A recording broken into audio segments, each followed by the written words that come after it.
बोलिए श्री सीताराम जी महाराज की जय जयकार हो। बोलिए श्री राधा रानी सरकार की जय जयकार हो। बोलिए श्री खेरप सरकार की जय जयकार हो। बोलिए सिद्ध बाबा महाराज की जय जयकार हो। बोलिए सतगुरुदेव भगवान की जय जयकार हो। बोलिए सब संतन की जय जयकार हो। बोलिए सब भक्तन की जय जयकार हो। बोलिए गीता महारानी की जय जयकार हो। श्री व्यास जी महाराज की जय जयकार हो। श्री सुखरामदास जी महाराज की जय जयकार हो। श्री प्रेमानंद जी महाराज की जय जयकार हो। चलते हैं 18वें अध्याय का 30वां श्लोक। परम पूज बाबा सुखरामदास जी कहते हैं कि भगवान ने अर्जुन से कहा कि अर्जुन, अब हम तुम्हें सात्विकी बुद्धि के लक्षण बताते हैं कि सात्विकी बुद्धि क्या होती है। 18वें अध्याय का 30वां श्लोक प्रारंभ करते हुए बाबा सुखरामदास जी कहते हैं कि प्रवृंतम चा निर्वृंतम चा कार्ये भयावये वंदम मोक्षम चाया वित्ति बुद्ध्या सा पार्थ सात्विकी। भगवान कहते हैं कि हे प्रथानंदन अर्जुन, जो बुद्धि प्रवृत्ति और निवृत्ति को, कर्तव्य और अकर्तव्य को, भय और अभय को तथा बंधन और मोक्ष को जानती है, वह बुद्धि सात्विक है। कौन सी बुद्धि सात्विक है? जो बुद्धि प्रवृत्ति को और निवृत्ति को जानती हो, हमारी कर्तव्य और अकर्तव्य को जानती हो, भय और अभय को जानती हो, बंधन और मोक्ष को जानती हो। भगवान कहते अर्जुन, वह बुद्धि सात्विकी है हमारी। सही है। प्रबंतिम चा निर्बंतिम चा। भगवान कहते हैं कि देखो अर्जुन, प्रवृत्तिम चा निर्वृत्तिम चा, यानी साधक मात्र की प्रवृत्ति और निर्वृत्ति, ये दो अवस्थाएं होती हैं। कितनी? दो। कभी वह संसार का काम धंधा करता है तो यह प्रवृत्ति अवस्था है, और कभी संसार का काम धंधा छोड़कर एकांत में भजन ध्यान करता है तो यह निर्वृत्ति अवस्था है।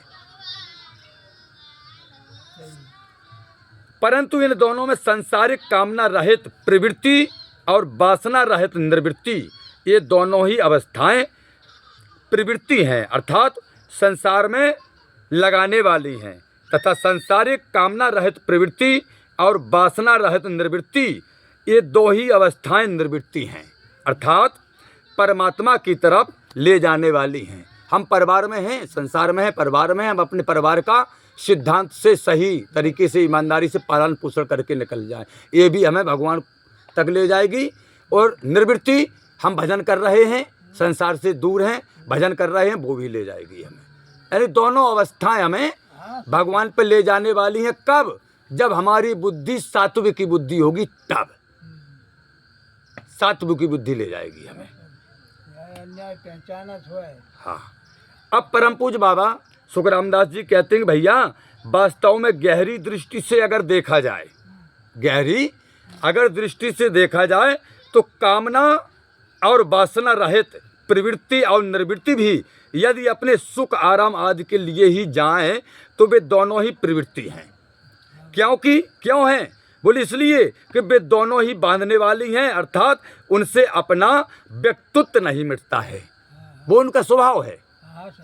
परंतु यदि कामना वासना रहित प्रवृत्ति और निर्वृत्ति दोनों केवल दूसरों के सुख, हम घर के मालिक हैं, मुखिया हैं, परिवार के जितने भी सदस्य हैं, सबको हमें सुख पहुंचाना हमारा दायित्व तो बनता, ना कि हम सुख भोगें, सब मेट के बकाया। हाँ। तो बाबा कहते हैं कि यदि कामना वासना रहित प्रवृत्ति और निर्वृत्ति दोनों केवल दूसरों के सुख, दूसरों को आराम और दूसरों के हित के लिए ही की जाएं, तो सुखरामदास जी बाबा कहते हैं कि तो वे दोनों ही निर्वृत्ति हैं, क्योंकि उन दोनों से ही अपना व्यक्तित्व नहीं रहता है। वह व्यक्तित्व कब नहीं रहता है? वह व्यक्तित्व हमारा कब नहीं रहता? बोले जब प्रवृत्ति और निर्वृत्ति जिसके प्रकाश से प्रकाशित होती है। प्रवृत्ति और निर्वृत्ति किसके प्रकाश से प्रकाशित होती है? उस परमात्मा की। आत्मा की, परमात्मा की, तथा जो प्रवृत्ति और निर्वृत्ति से रहित है उस प्रकाशक अर्थात तत्व की प्राप्ति के उद्देश्य से प्रवृत्ति और निर्वृत्ति की जाए। प्रवृत्ति तो की जाए प्राणी मात्र की सेवा के लिए।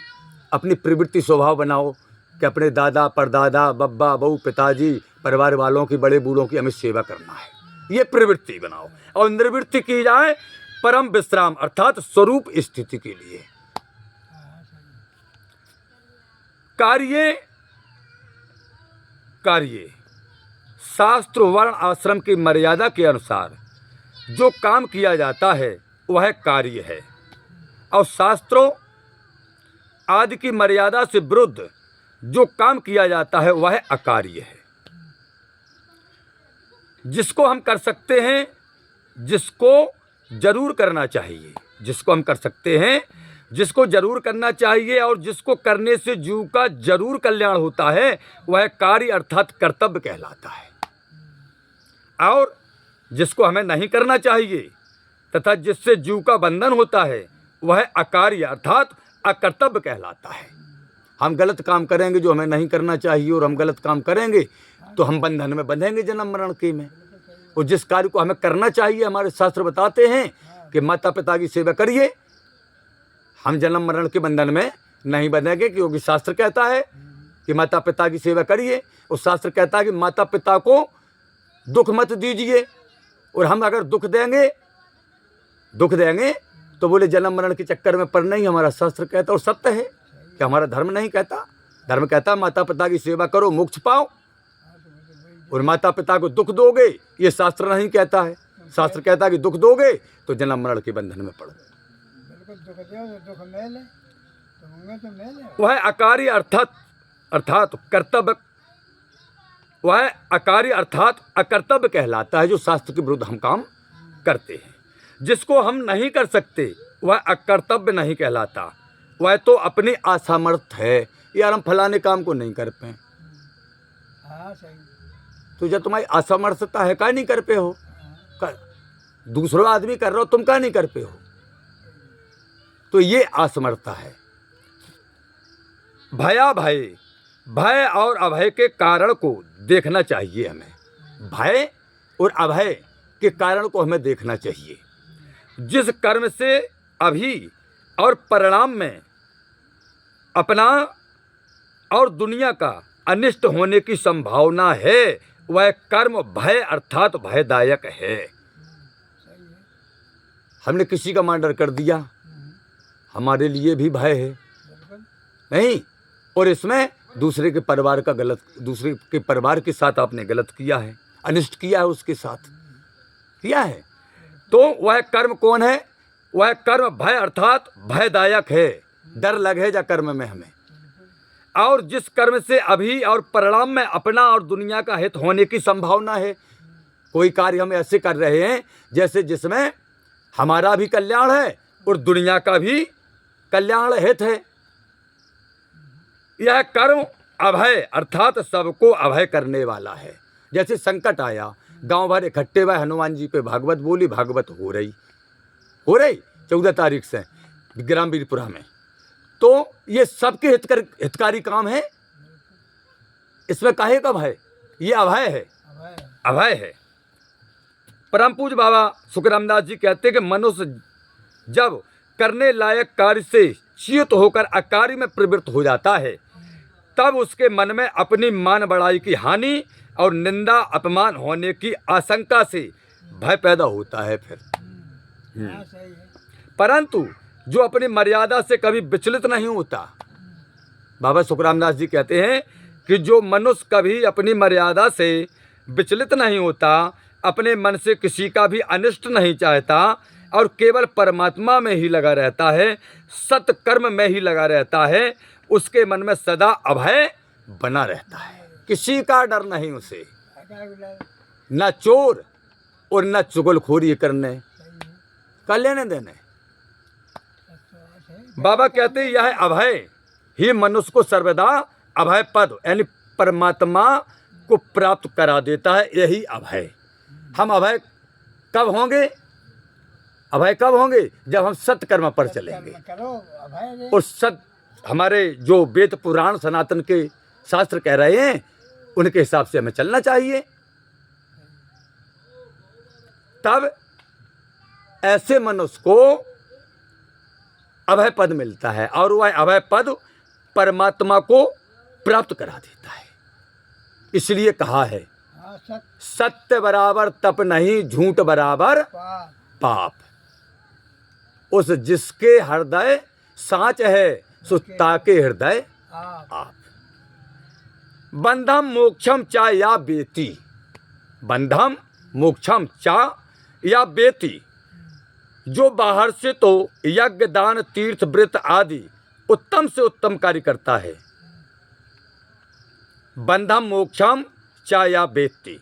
जो मनुष्य बाहर से तो यज्ञ दान तीर्थ व्रत आदि अच्छे से अच्छे उत्तम से उत्तम कार्य करता है, परंतु भीतर से असत जड़ नाशवान पदार्थों को और स्वर्ग आदि लोकों को चाहता है, उसके लिए वे सभी कर्म बंध अर्थात बंधक बंधन कारक ही होते हैं। चाहे यज्ञ करो, चाहे दान करो, चाहे तीर्थ करो, चाहे व्रत करो और चाहे जितने अच्छे काम करो, अगर तुम्हारे अंदर असत है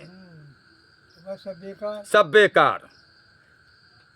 संसारिक जितनी वस्तुएं हैं वो सब नाशवान हैं। उन नाशवान पदार्थों की ओर तुम्हारी इच्छा है, ठीक, या कच्चा जैसे मिले चाहिए, जबरदस्ती मिले, फलानी चीज़ हमें पसंद है मिले चाहिए। उस स्वर्ग की इच्छा कर रहे कि हम यज्ञ कर रहे, दान कर रहे, फलाना ढकना कर रहे, हमें स्वर्ग मिले, कछु नहीं मिलने, कुछ नहीं मिलने। क्यों? कि तुम्हारे अंदर असत्य है, दूसरों के लिए गलत भावना है तुम्हारे अंदर।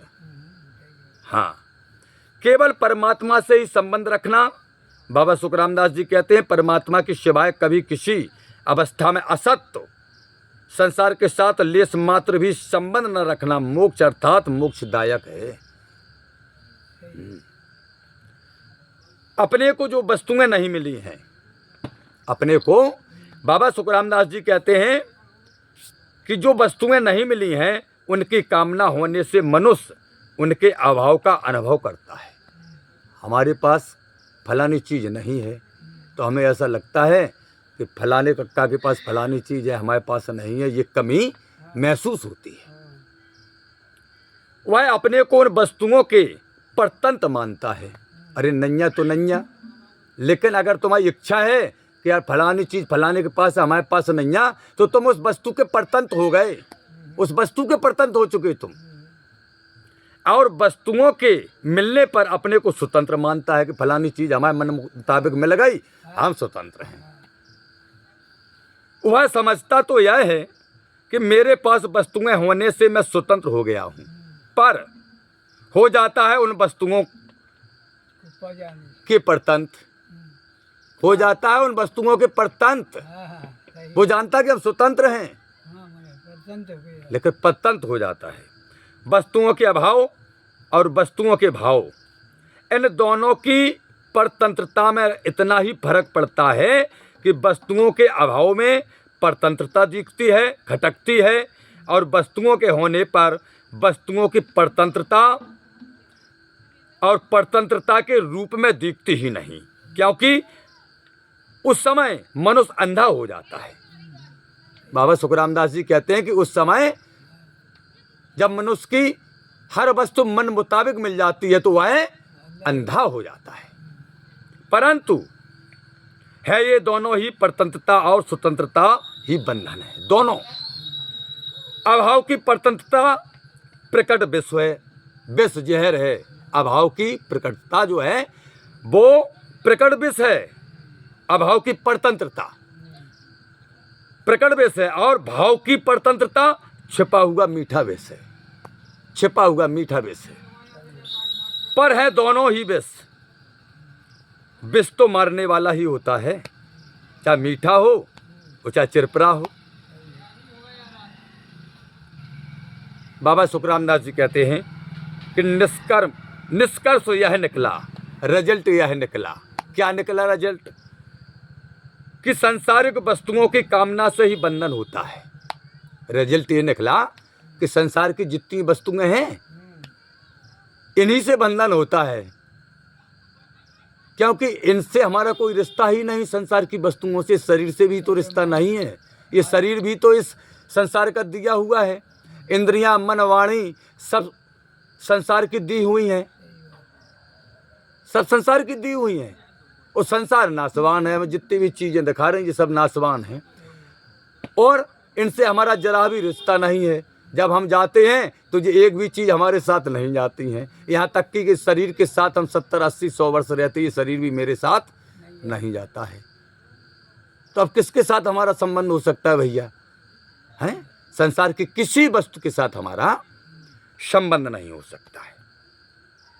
तो बाबा सुखरामदास जी कहते हैं कि निष्कर्ष यह निकला कि संसारक वस्तुओं को कामना से ही बंधन होता है, और परमात्मा के सिवाय किसी वस्तु, व्यक्ति, घटना, परिस्थिति, देश, काल आदि की कामना ना होने से मुक्ति होती है।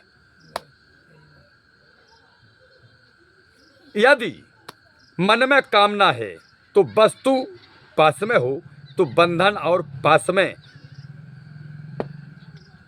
यदि मन में कामना है तो वस्तु पास में हो तो बंधन, और पास में ना हो तो बंधन। यदि मन में कामना नहीं है तो वस्तु पास में हो तो मुक्ति, और पास में ना हो तो मुक्ति है। हाँ, सही बात है। आगे इस श्लोक का दूसरी लाइन का आखिरी शब्द है 18वें अध्याय के 30वें श्लोक का आखिरी। बुद्धिया सा पार्थ सात्विकी, बुद्धिया सा पार्थ सात्विकी। इस प्रकार जो प्रवृत्ति, निवृत्ति, कार्य, अकार्य, भय, अभय और बंधन और मोक्ष के वास्तविक तत्व को जानती है, बुद्धि, सात्विकी बुद्धि। किसको?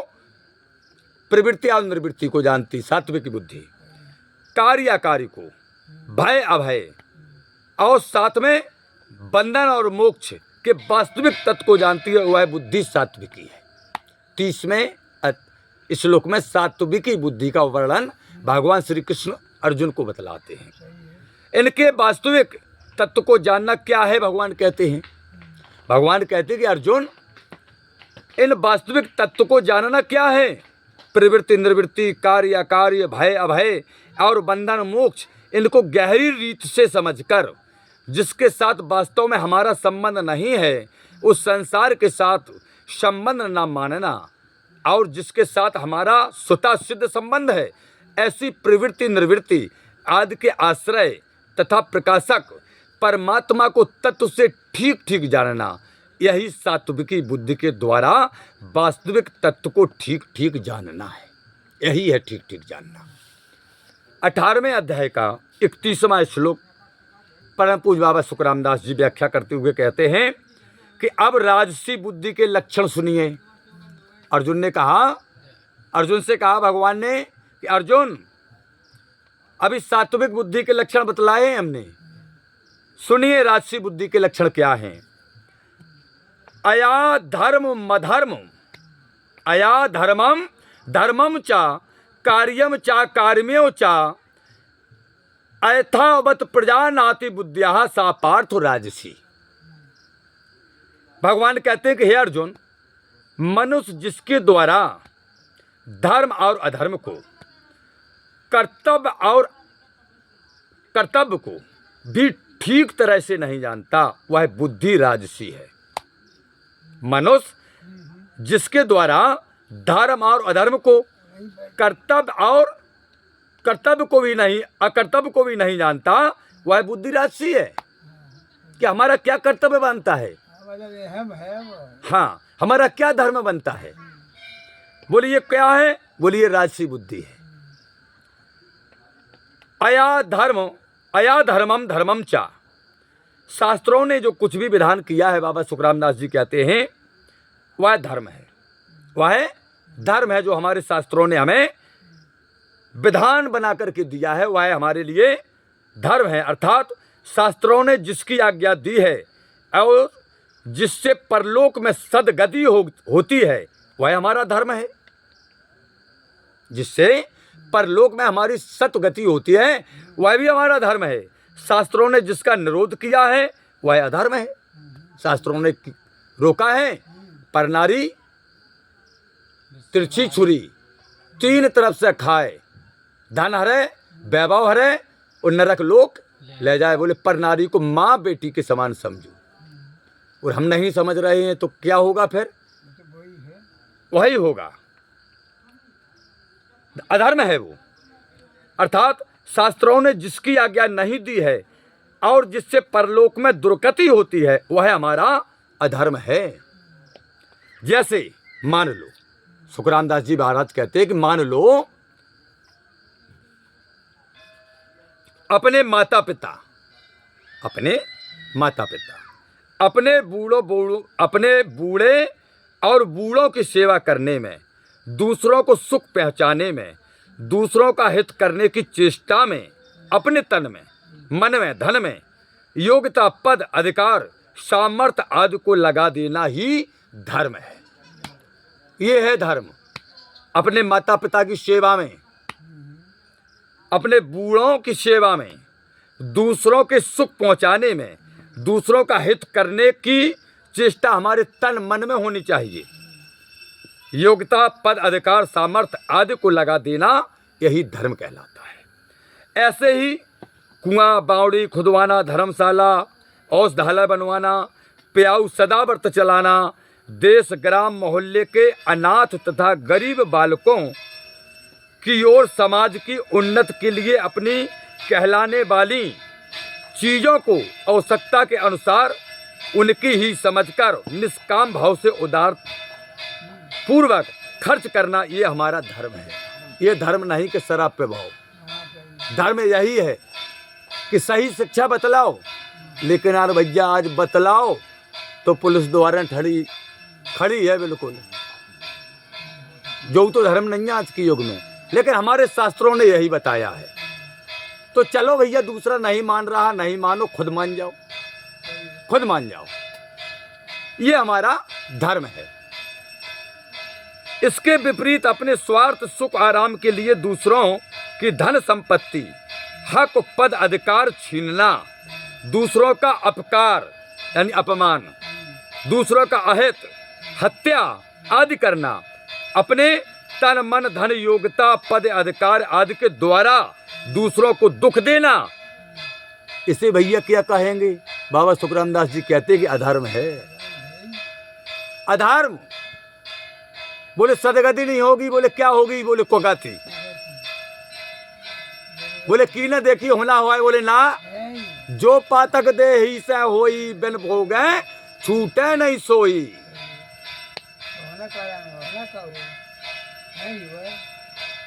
वास्तव में धर्म वह है, बाबा सुखराम दास जी महाराज कहते हैं, जो जीव का कल्याण कर दे, और अधर्म वह है जो जीव को बंधन में डाल दे। कार्यम चा कार्यमेवचा, कार्यम चा कार्यमेवचा, वर्ण आश्रम देश काल लोक मर्यादा परिस्थिति आदि के अनुसार शास्त्रों ने हमारे लिए जिस कर्म को करने की आज्ञा दी है भैया, वह कर्म हमारे लिए कर्तव्य है। वह कर्म हमारे लिए कर्तव्य है। अवसर पर प्राप्त हुए कर्तव्य का पालन न करना तथा न करने लायक काम को करना, ये क्या है भैया? अकर्तव्य। ये अकर्तव्य है। जैसे कैसे महाराज? बोले भिक्षा मांगना, यज्ञ विवाह आदि कराना और उनमें दान दक्षिणा लेना आदि कर्म ब्राह्मण के लिए तो कर्तव्य हैं, पर क्षत्रिय, वैश्य और शूद्र के लिए अकर्तव्य हैं। इसी प्रकार शास्त्रों ने जिन जिन वर्ण और आश्रमों के लिए जो जो कर्म बतलाए हैं, वे सब उनके लिए कर्तव्य हैं, और जिनके लिए निषेध किया है उनके लिए वे सब अकर्तव्य हैं। जहाँ नौकरी करते हैं वहाँ ईमानदारी से अपना पूरा समय हमें देना चाहिए। कार्य को सुचारू रूप से करना चाहिए। जिस तरह से मालिक का हित हो ऐसा काम करना चाहिए। ये सब कर्मचारियों के लिए कर्तव्य हैं। जितने नौकर पेशा हैं उनके लिए ये कर्तव्य हैं सब। अपने स्वार्थ, सुख और आराम में फंसकर कार्य में पूरा समय न लगाना, कार्य को तत्परता से न करना, थोड़ी सी घूस रिश्वत मिलने से मालिक का बड़ा नुकसान कर देना, 10-5 रुपयों के लिए मालिक का अहित कर देना। बाबा सुखराम दास जी कहते ये सब कर्मचारियों के लिए अकर्तव्य है। राजकीय जितने अफसर हैं उनको राज्य का प्रबंध करने के लिए, सबका हित करने के लिए ही ऊंचे पद पर रखा जाता है। गीता महारानी में बाबा सुखराम दास जी कहते हैं, इसलिए अपने स्वार्थ और अभिमान का त्याग करके जिस प्रकार सब लोगों का हित हो सकता है महाराज, सबको सुख आराम शांति मिल सकती है, ऐसे कामों को करना उनके लिए कर्तव्य है। अपने तुच्छ स्वार्थ में आकर के राज्य का नुकसान कर देना, लोगों को दुख देना आदि उनके लिए अकर्तव्य है। भगवान कहते हैं कि अर्जुन, सात्विकी बुद्धि में कही हुई प्रवृत्ति निवृत्ति भय अभय और बंधन मोक्ष का भी यहां योचा पदों से ले लेना चाहिए। अयथा बद प्रजानति बुद्धिया सा पार्थ राजसी, राग होने से राजसी बुद्धि में स्वार्थ, पक्षपात, विषमता आदि दोष हो जाते हैं, ये आ जाते हैं राजसी बुद्धि में। इन दोषों के रहते हुए बुद्धि धर्म अधर्म कार्य अकार्य भय अभय वंद मोक्ष आदि के वास्तविक तत्व को ठीक ठीक नहीं जान सकती है। ये बुद्धि राजसी बुद्धि, इसमें अहंकार होता है राजसी बुद्धि में। अतः किस वर्ण आश्रम के लिए किस परिस्थिति में कौन सा धर्म कहा जाता है और कौन सा अधर्म कहा जाता है, वह धर्म किस वर्ण आश्रम के लिए कर्तव्य हो जाता है और किसके लिए अकर्तव्य हो जाता है, किससे भय होता है और किससे मनुष्य अभय हो जाता है, इन बातों को तो बुद्धि ठीक ठीक नहीं जान सकती। वह बुद्धि राजसी है, राजसी बुद्धि है। हाँ, बाबा सुखराम दास जी कहते हैं कि जब सांसारिक वस्तु व्यक्ति घटना परिस्थिति क्रिया पदार्थ आदि में राग आसक्ति हो जाता है तो वह राग दूसरों के प्रति द्वेष पैदा करने वाला हो जाता है। फिर जिसमें राग हो जाता महाराज, उसके दोषों को, और जिसमें दोष हो जाता है उसके गुणों को मनुष्य नहीं देख सकता। राग द्वेष इन दोनों में संसार के साथ संबंध जुड़ता है। संसार के साथ संबंध जुड़ने पर मनुष्य संसार को नहीं जान सकता। ऐसे ही परमात्मा से अलग रहने पर मनुष्य परमात्मा को नहीं जान सकता। संसार के अलग होकर ही संसार को जान सकता है और परमात्मा से अभिन्न होकर ही परमात्मा को जान सकता। वह अभिन्नता चाहे प्रेम से हो चाहे ज्ञान से हो। परमात्मा को अभिन्न होने में, परमात्मा से अभिन्न होने में सात्विकी बुद्धि ही काम करती है। क्यों? इसलिए कि सात्विकी बुद्धि में विवेक शक्ति जागृत रहती है, परंतु राजसी बुद्धि में वह विवेक शक्ति राग के कारण धुंधली सी रहती है महाराज। राजसी बुद्धि में, जिसकी राजसी बुद्धि होती है तो राजसी बुद्धि में वो धुंधली सी रहती है विवेक शक्ति। जैसे उदाहरण देते हैं बाबा, कहते हैं मान लो जैसे जल में मिट्टी घुल जाने में जल में स्वच्छता निर्मलता नहीं रहती, ऐसी बुद्धि में रजोगुण आ जाने से बुद्धि में उतनी स्वच्छता निर्मलता नहीं रहती। इसलिए धर्म अधर्म आदि को समझने में कठिनता चढ़ती है। राजसी बुद्धि होने पर मनुष्य जिस किसी भी विषय में प्रवेश करता है उसको उस विषय को समझने में कठिनता पड़ती है। उस विषय के गुण दोषों को ठीक ठीक समझे बिना वह ग्रहण और त्याग को अपने आचरण में नहीं ला सकता, अर्थात वह ग्राह्य वस्तु को ग्रहण नहीं कर सकता और त्याग वस्तु को त्याग नहीं कर सकता। जो त्यागने वाली वस्तु को उसको त्याग नहीं कर सकता, जो ग्रहण करने वाली वस्तु है उसको ग्रहण नहीं कर सकता। कौन? राजसी बुद्धि वाला। इतना फर्क है राजसी बुद्धि और सात्विकी बुद्धि में। समय भैया हो गया है। 18वें अध्याय का 32वां श्लोक की व्याख्या बाबा सुखराम दास जी कल करेंगे। वो कौन सा है?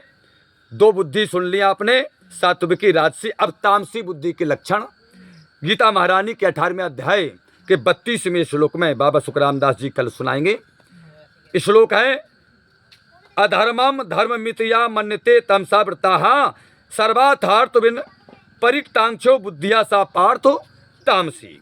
हे प्रथानंदन, तमोगुण से घिरी हुई जो बुद्धि अधर्म को धर्म और संपूर्ण चीजों को उल्टा मान लेती है वह तामसी बुद्धि है।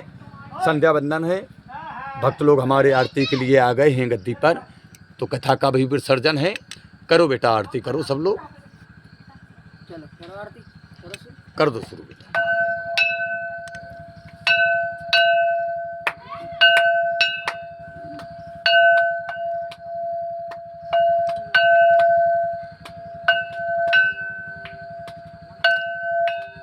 हे प्रभु आनंद दाता ज्ञान हमको दीजिए, शेर गुसारे दुर्गुणों से दूर हमको कीजिए। लीजिए हमको शरणों में हम सदाचारी बने, ब्रह्मचारी धर्म रक्षक वीर व्रतधारी बने। यह कार्य जो मैंने उठाया आप ही के आंसू से, ऐसे कृपा हो नाथ की जो पूर्ण हो वह दासु की। दीनानाथ अनाथ का भला मिला संयोग, यदि आप तारो नहीं तो हंसी करेंगे लोग।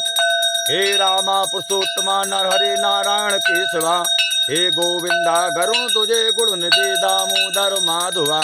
हे कृष्ण कमलापते यदुपते सीतापते, श्रीपते वैकुंठाधिपते चराचरपते लक्ष्मीपते पाहि माम। बोलो श्री राम जय सिया राम, बोलो श्री राम जय सिया राम, बोलो श्री राम जय सिया राम, बोलो श्री राम जय सिया राम, बोलो श्री राम जय सिया राम, बोलो श्री राम जय सिया राम। बोलिए संजारती महारानी की जय जयकार हो, बोलिए श्री राधा रानी सरकार की जय जयकार हो, बोलिए सीताराम जी महाराज की जय जयकार हो, बोलिए गीता महारानी की जय जयकार हो, बोलिए श्री व्यास जी महाराज की जय जयकार हो, बोलिए संत सुखराम दास जी महाराज की जय जयकार हो, बोलिए सब संतन की जय जयकार हो, बोलिए सब भक्तन की जय जयकार हो, बोलिए अपने अपने माता पिता भाई बंधु गुरु भगवान की जय जयकार हो, बोलिए श्री खेरापत सरकार की जय जयकार हो।